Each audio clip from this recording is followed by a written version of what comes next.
It was an ordinary autumn day when my life turned upside down. My name is Amélie, and I'd been married to François for 5 years.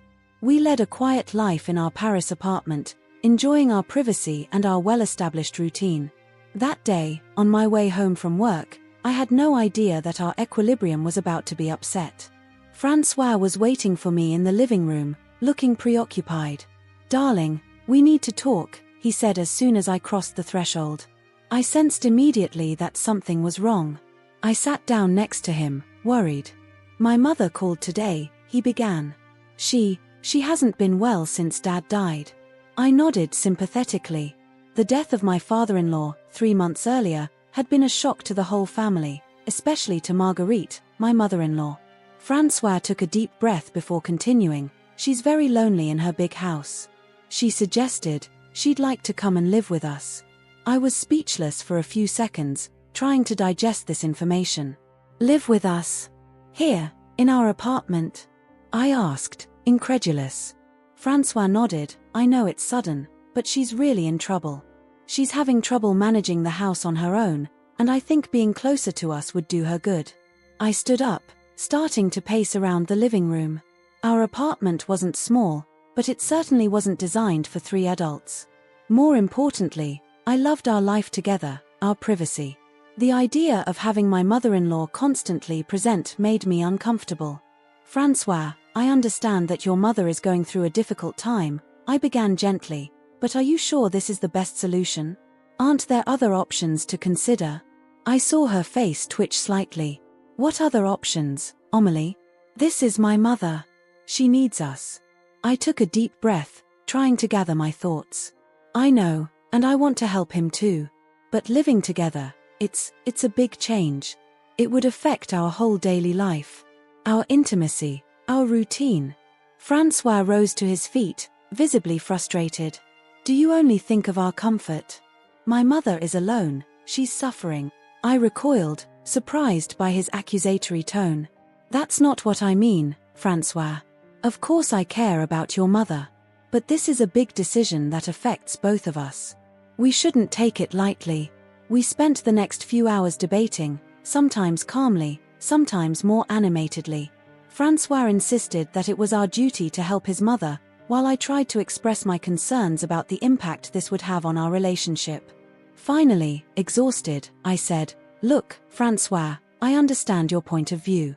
But I need time to think things over. It's an important decision, and I don't want to make it on the spur of the moment." François sighed, but nodded. "All right. Take all the time you need. But don't forget that my mother is waiting for an answer." The next few days were tense. I could feel François' gaze on me, waiting for my decision. I spent long hours thinking, weighing the pros and cons. I loved Marguerite, I really did. She had always been kind to me, welcoming me into the family with open arms.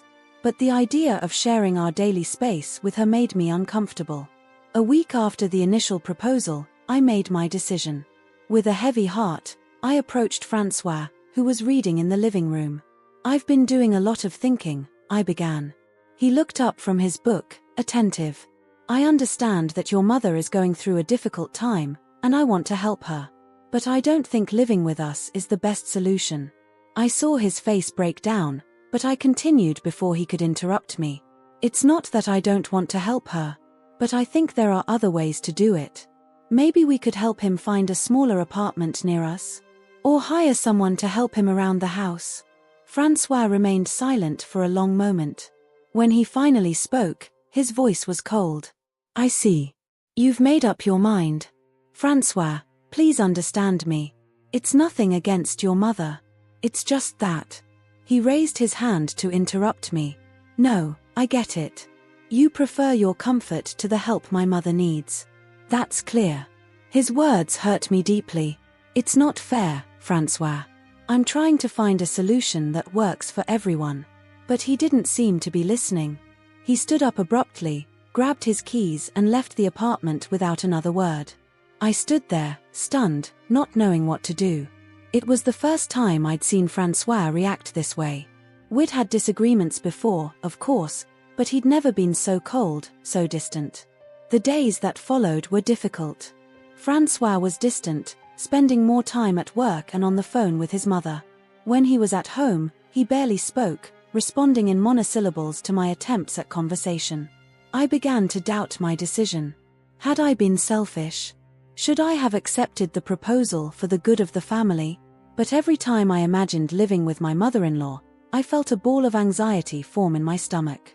One evening, as we dined in silence, I tried a new approach. Francois, I know you're disappointed by my decision. But couldn't we discuss it calmly?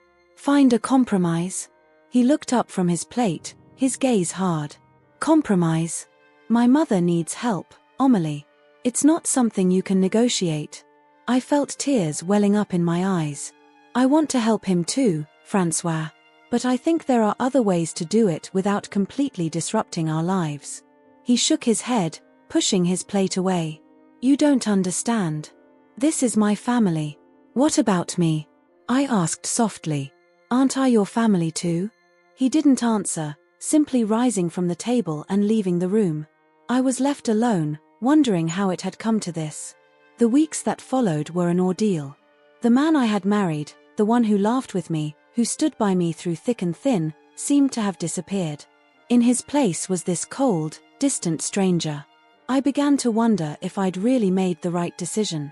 But every time I thought about giving in, accepting Marguerite to come and live with us, I felt I was betraying part of myself. A month after my decision, I came home from work to find Francois packing his suitcase. My heart stopped. What are you doing? I asked, my voice trembling. He barely looked up. I'm going to spend a few days at my mother's. She needs me. I stood there helplessly, watching him pack his things. When he passed me on his way out, I tried one last time. Francois, please, let's talk about it. He paused for a moment, finally looking me in the eye. There's nothing more to say, Amélie. You've made your choice. And with that, he left, leaving me alone in our suddenly oversized apartment, wondering how a simple proposal could have destroyed 5 years of marriage. The days following Francois' departure were the longest of my life. Our apartment, once warm and welcoming, now seemed cold and empty. Every object, every photo reminded me of the happiness we had shared, which now seemed so far away. At first, I thought Francois would return after a few days, that his anger would subside and we'd be able to have a rational conversation. But days turned into weeks, and the distance between us continued to grow. When Francois finally came home, he was no longer the same man. He was distant, cold, almost a stranger. Our conversations, once lively and cheerful, were now reduced to brief, formal exchanges. How was your day? I asked one evening, desperately trying to renew the dialogue. Fine, he replied curtly, without even looking up from his phone. I felt my heart clench. Francois, we can't go on like this. We have to talk. He sighed, finally putting down his phone. Talk about what, Amélie? You've made it clear. My mother is not welcome here. His words hurt me deeply. That's not what I said. I simply suggested that we find another solution to help him. Francois stood up abruptly. Another solution? My mother needs us, her family. But apparently, for you, family doesn't matter. Before I could reply, he left the room, leaving me alone with my thoughts and doubts. The following weeks were a nightmare.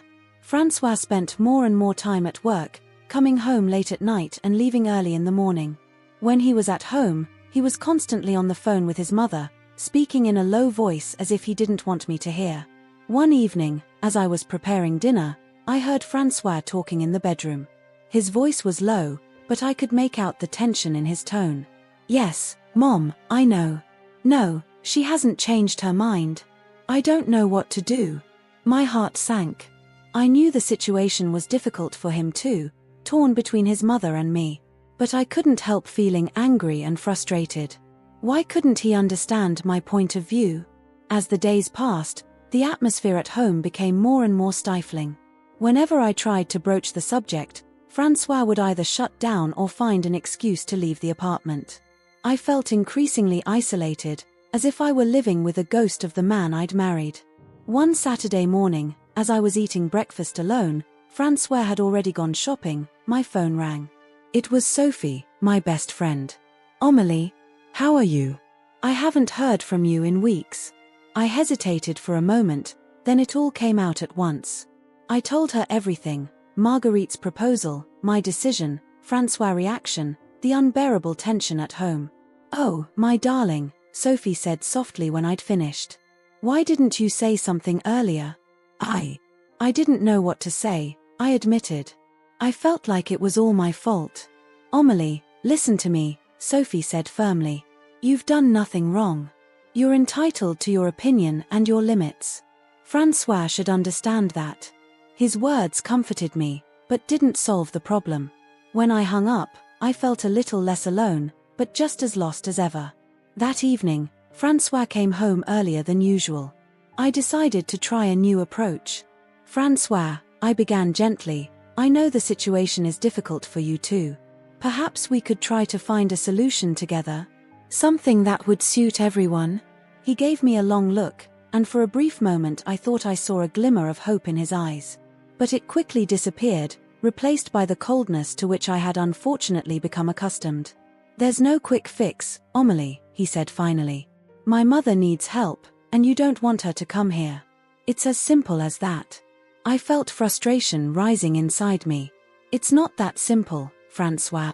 I'm trying to find a compromise, but you refuse to even discuss it." "A compromise?" he exclaimed, his voice rising a notch. "My mother is suffering, she's alone, and you're talking about compromise?" Our discussion quickly degenerated into an argument.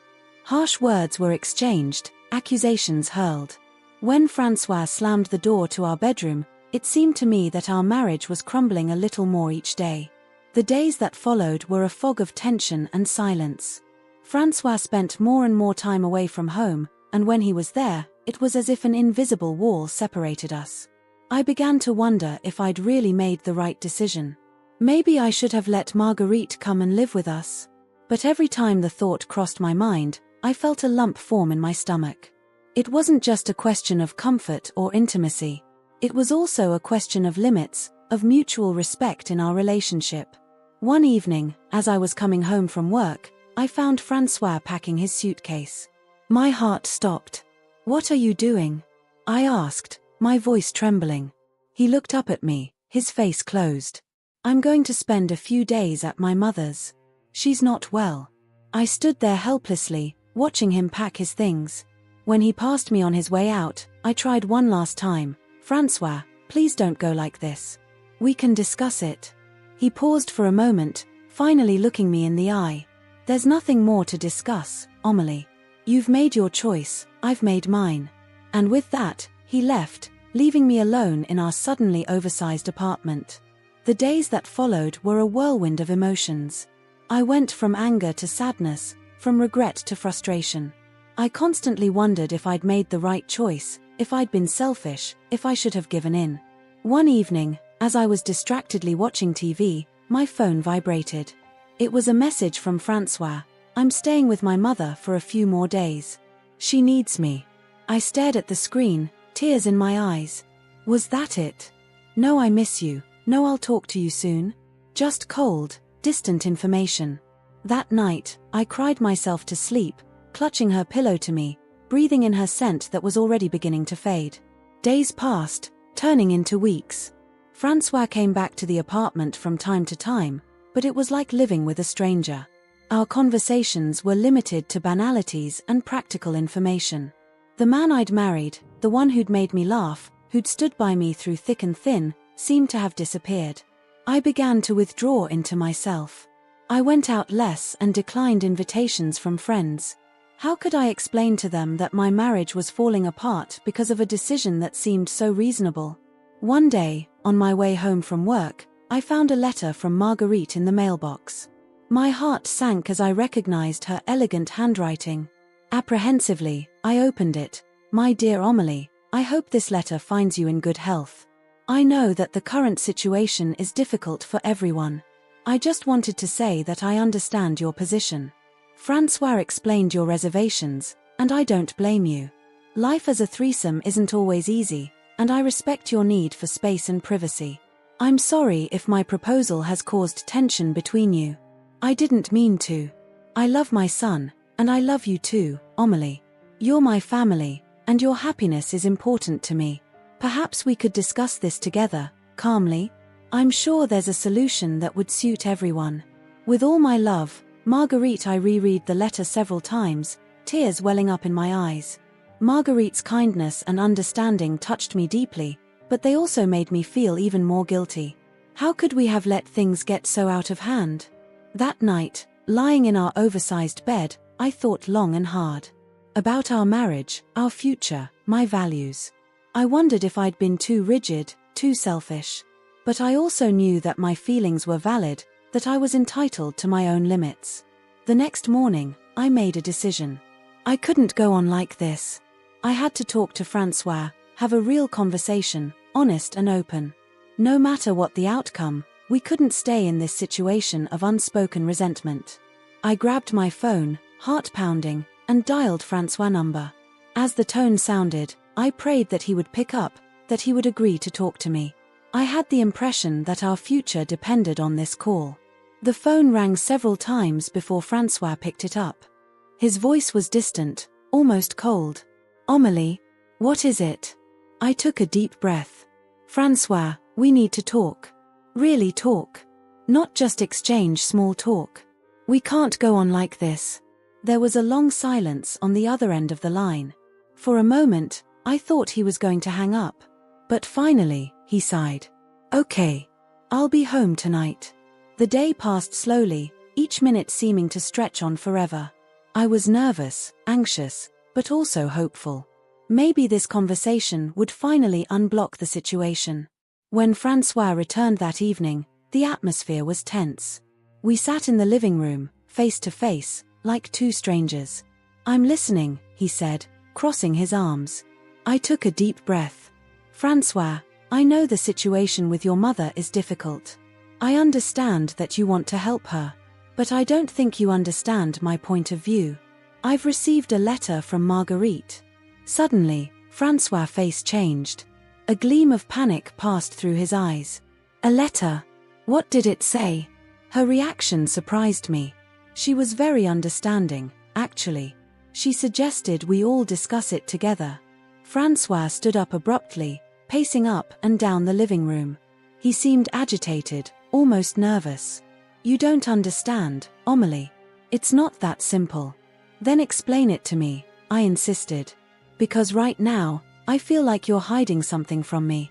He stopped short, looking at me with an expression I'd never seen before. A mixture of guilt and fear. My heart clenched. Francois, I said softly, what's really going on? He hesitated for a moment, then collapsed on the sofa, his head in his hands. I didn't want you to find out like this. And that's when he began to reveal everything to me. The words poured out of his mouth like a torrent, and each sentence was like a stab in my heart. He explained that his father, before he died, had made a special will. The family home, of considerable value, was to be sold. The money would then be split between Francois and his sister, but on one condition, that Marguerite live with one of her children for at least a year after her husband's death. Do you understand now? Said Francois, his voice trembling. If my mother doesn't come to live with us, we lose the inheritance. All the money will go to charity. I was stunned. Everything suddenly took on a different meaning. Francois' pressure, his insistence, his anger at my refusal. It wasn't just a question of taking care of his mother. There was a lot at stake financially. Why didn't you tell me? I asked, my voice breaking with emotion. Francois lowered his eyes. I was ashamed. I didn't want you to think I was doing it for the money. Besides, I thought that if you knew, you might accept for the wrong reasons. I wanted you to accept because you really wanted to, not for the inheritance. I stood up, unable to sit still. My mind was whirling. All this tension, these arguments, this unease, all because of a secret. A secret that had nearly destroyed our marriage. What about your sister? I asked suddenly. Can't she take your mother in? Francois shook his head. She lives in a small apartment abroad. It's not possible for her. I moved to the window, looking out over the city without really seeing it. I felt betrayed, manipulated. All those weeks of tension, doubt, guilt. And all the while, Francois was hiding the truth from me. "I'm sorry, Amélie," Francois said behind me. "I know I should have told you from the start. I was wrong." I turned to face him. "Wrong? Francois, you almost destroyed our marriage over an inheritance. You made me feel guilty, selfish, while you hid the truth from me." The tears were now flowing freely down my cheeks. All the pressure, all the tension of the last few weeks was finally exploding. "I thought our marriage was based on trust, on honesty," I continued. "But apparently, money is more important to you than our relationship." Francois tried to approach me, but I backed away. "That's not true, Amélie. You're the most important person in the world to me." I panicked. I didn't know how to handle this situation. I shook my head in disbelief. "And you thought lying to me was the best solution? Letting me think I was a bad person because I didn't want your mother to live with us?" The silence that followed was deafening. We looked at each other, two strangers in our own living room. Everything we had built together seemed to be crumbling before our eyes. Finally, I made a decision. "I need some air," I said, heading for the door. "I'll go for a walk." "Amélie, wait," began Francois, but I interrupted him. "No, Francois. I need to be alone to think. Don't follow me." I left the apartment, my heart heavy and my mind in turmoil. The streets of Paris flashed around me as I walked aimlessly. Every step seemed to take me further away from the life I thought I had, from the man I thought I knew. My thoughts swirled. How could Francois have hidden something so important from me? How could he have let me feel guilty for weeks when there was so much at stake? I thought back to all our arguments, to the tension at home. Everything took on a different meaning now. It wasn't just a question of taking care of Marguerite. It was a question of money, of inheritance. But beyond that, it was a question of trust. Francois had lied to me. He had kept crucial information from me, leaving me in the dark as our marriage crumbled. I sat on a bench in a small park, emotionally exhausted. The sun was beginning to set, coloring the sky with orange hues. It was beautiful, peaceful, in total contrast to the chaos in my heart. My phone vibrated in my pocket. It was a message from Francois. "I'm really sorry, Amélie. I know I've made a huge mistake. Please, let's go home and talk. I love you." I stared at the screen, tears in my eyes. Did I still love him? Could I trust him again? As I contemplated these questions, a thought suddenly struck me. Marguerite. In all this, she was also a victim. She had lost her husband, and now she was at the center of a family conflict she had not chosen. I thought back to her letter, to her kindness and understanding. She deserved better. We all deserved better. Taking a deep breath, I rose from the bench. It was time to go home. Not to forgive, not yet. But to start rebuilding. To have a real conversation, honest and open. The way back seemed endless. Each step brought me closer to a confrontation I dreaded but knew was necessary. When I finally arrived in front of our building, I stopped for a moment, gathering my courage. Francois was waiting for me in the living room. He looked exhausted, his eyes red as if he'd been crying. When he saw me enter, he leapt to his feet but remained at a distance, uncertain. "Amélie," he began, but I raised my hand to interrupt him. "Before you say anything, Francois, I need you to listen to me," I said in a firm voice. "What you did, hiding the truth from me, leaving me feeling guilty for weeks, is unforgivable. You betrayed my trust in a way I never imagined possible." I saw the pain in her eyes, but continued. "However, I'm not ready to give up on our marriage. Not yet. But if we're going to have any chance of overcoming this, things have got to change. No more secrets, no more lies. Total honesty, even if it's hard." Francois nodded, tears in his eyes. "I'll do whatever it takes, Amélie. I'm so sorry. I love you, and I don't want to lose you." I sat on the couch, feeling the weight of the day weigh on my shoulders. "Then let's start at the beginning. Tell me all about that will, about the inheritance, about the plans you had. I want to know everything." And so began a long night of discussions, revelations, and tears. A night that would change the course of our marriage and our lives.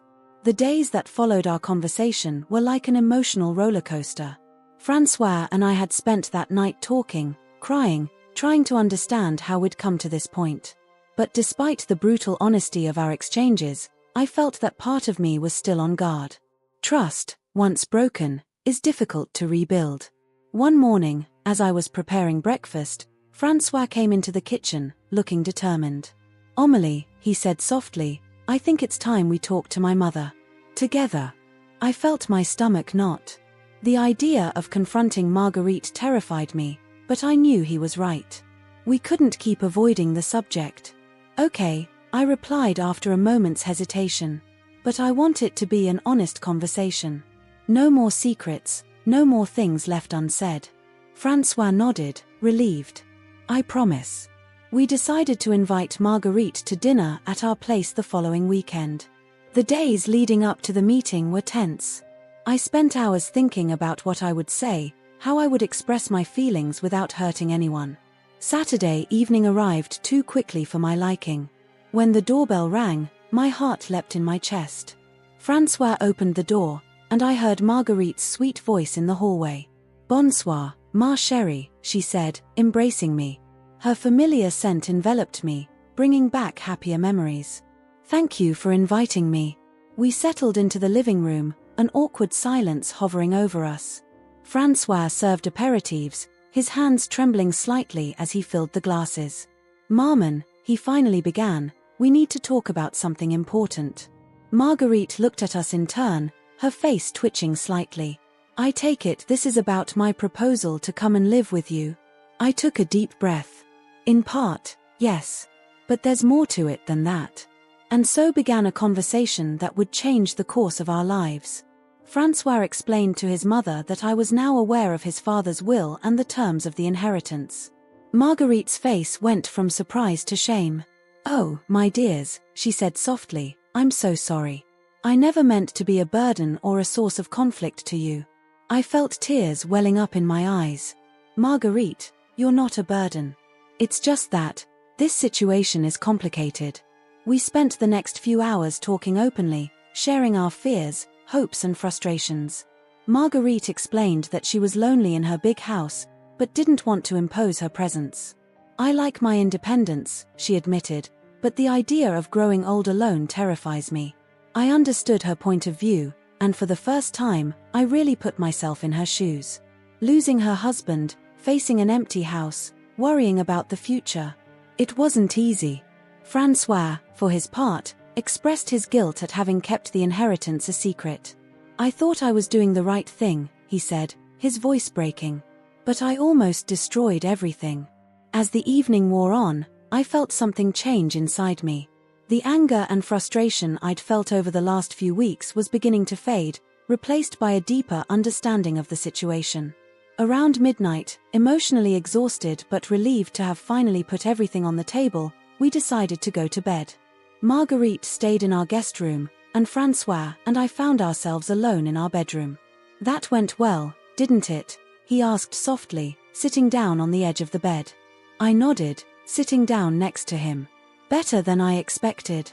But Francois, we've still got a lot to sort out." He took my hand in his. "I know. But at least now we can do it together, in all honesty." That night, lying in our bed, I thought long and hard about our situation. I thought of Marguerite, alone in her big house. I thought of Francois, torn between his love for me and his duty to his mother. And I thought of myself, of my own fears and desires. The next morning, as the three of us ate breakfast, I made a decision. A decision that would change all our lives. "I've been doing a lot of thinking," I began, drawing Francois and Marguerite's attention. "And I think I've come up with a solution that might suit everyone." They looked at me, intrigued. "Marguerite, I know you're lonely in your big house. And Francois, I know you're worried about your mother. As for me, I like our life here, our privacy. So here's what I propose. What if we looked for a bigger apartment? A place with 2 separate but connected units?" The silence that followed my proposal was deafening. Francois looked at me with a mixture of surprise and hope, while Marguerite seemed to be thinking intensely. "You mean, like a house with an independent apartment?" asked Francois. I nodded. Exactly.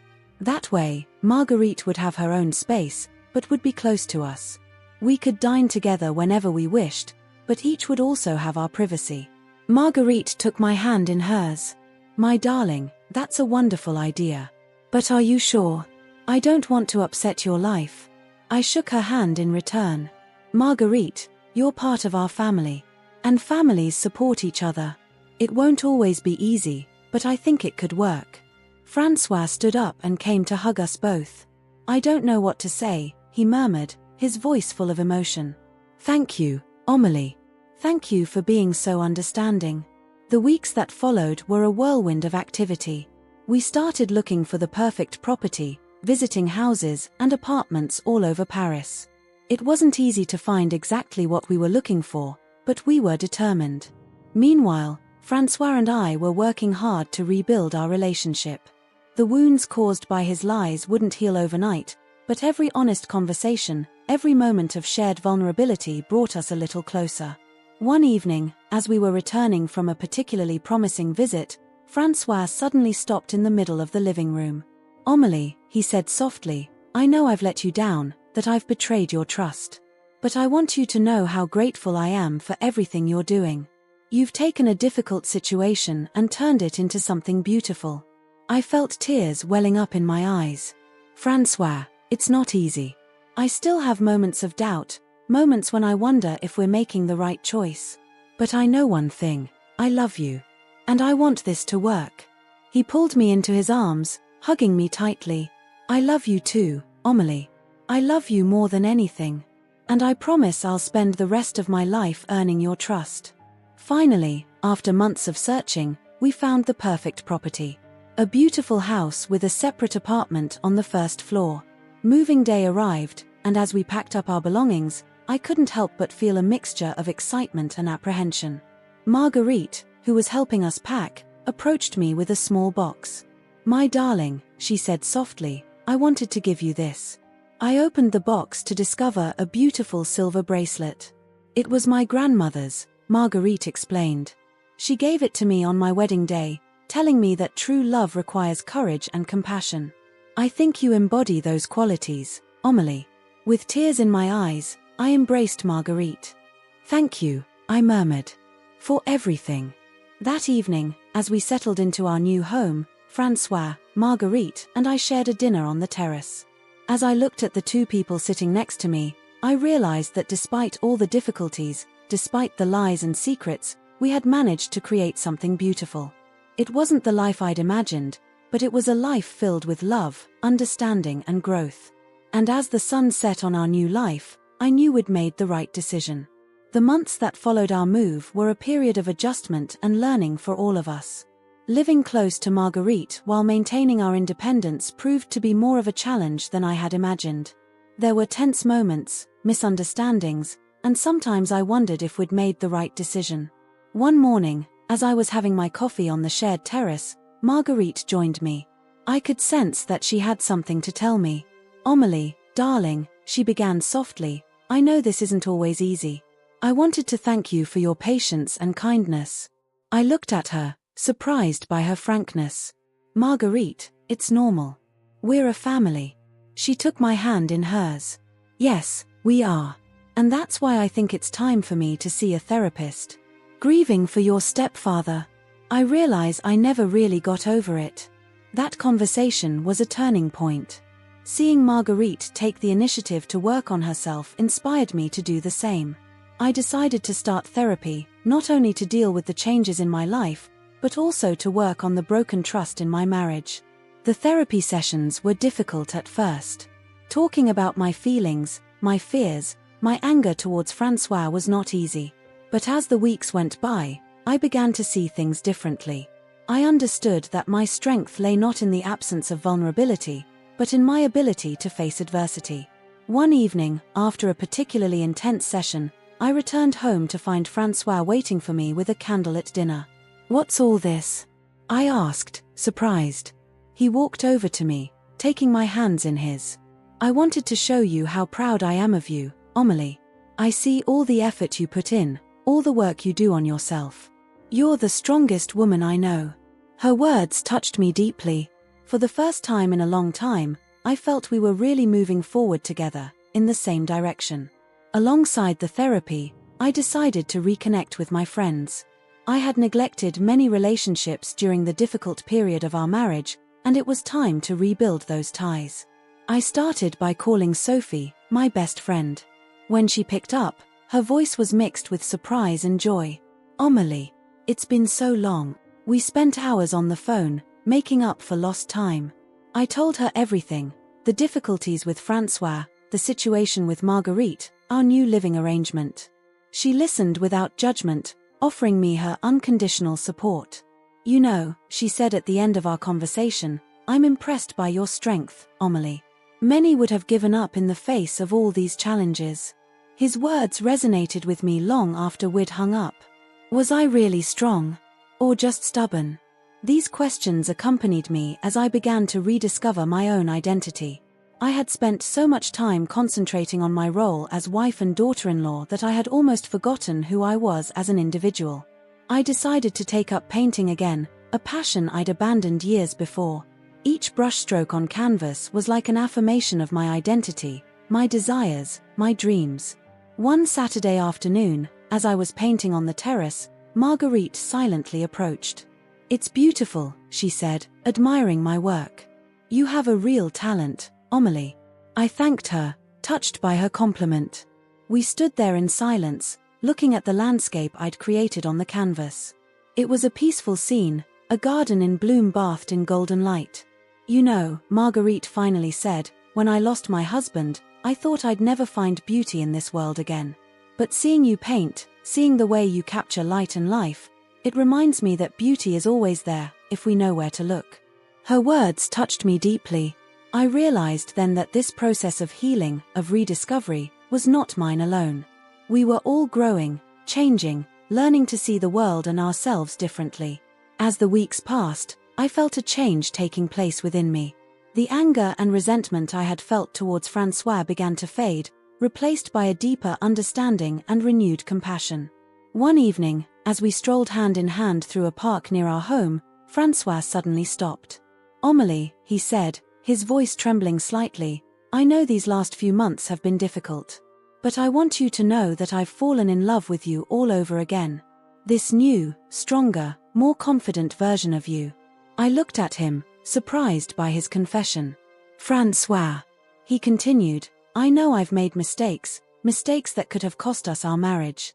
But seeing you grow, blossoming despite it all, it inspires me to be a better man, a better husband." With tears in my eyes, I hugged him tightly. "We grew up together, Francois. Through difficulties, we've grown stronger." That night, as we drove home, I realized how much our lives had changed. Not just our living situation, but the way we were together, the way we communicated, the way we understood each other. The next morning, I woke up with an idea. I called Marguerite and Francois over for a family breakfast. I thought of something. I said once we were all together. What if we organized a weekly dinner? A time when we could all get together, share our experiences of the week, our joys and sorrows. Marguerite smiled broadly. "That's a wonderful idea, my darling." Francois nodded enthusiastically. "I agree. It would keep us connected, even when life gets crazy." And so was born our Sunday night dinner tradition. Every week we would get together, sometimes just the three of us, sometimes with friends or extended family. These moments became a pillar of our new life, a constant reminder of the importance of communication and connection. As the months went by, I saw changes not only in myself, but also in Francois and Marguerite. Francois became more open, more willing to share his thoughts and feelings. Marguerite, for her part, rediscovered a joie de vivre that I hadn't seen in her for a long time. One Sunday evening, as we were clearing the table after dinner, Marguerite took me aside. "Omalie," she said softly, "I wanted to tell you something. When I proposed coming to live with you, I thought it was the only solution to my loneliness. But now I realize that what I really needed was to feel connected, to feel loved. And thanks to you, to your compassion and strength, I've found much more than I'd hoped for." Her words touched me deeply. I realized then that this journey of self-discovery hadn't just been mine. We had all grown and changed. That night, lying in bed next to Francois, I reflected on all we had been through. The lies, the betrayal, the anger, but also the healing, the forgiveness, the growth. "What are you thinking about?" asked Francois softly, turning to me. I smiled, taking his hand in mine. "I think about us. About everything we've been through. And I realize that despite all the difficulties, I wouldn't change a thing." He looked at me, surprised. "Really? Not even my mistakes?" I shook my head. "Your mistakes, my fears, our struggles, it's all led us here. And here is a wonderful place." Francois drew me against him, kissing me tenderly. "I love you, Amélie. More than ever." "I love you too, Francois," I replied, feeling my heart overflow with love and gratitude. As I drifted off to sleep that night, I realized that the inner strength I had discovered was not something I had created alone. It had been born out of adversity, nurtured by the love and support of those around me, and strengthened by my will to grow and change. Our story wasn't perfect. It was complicated, sometimes painful, but deeply human.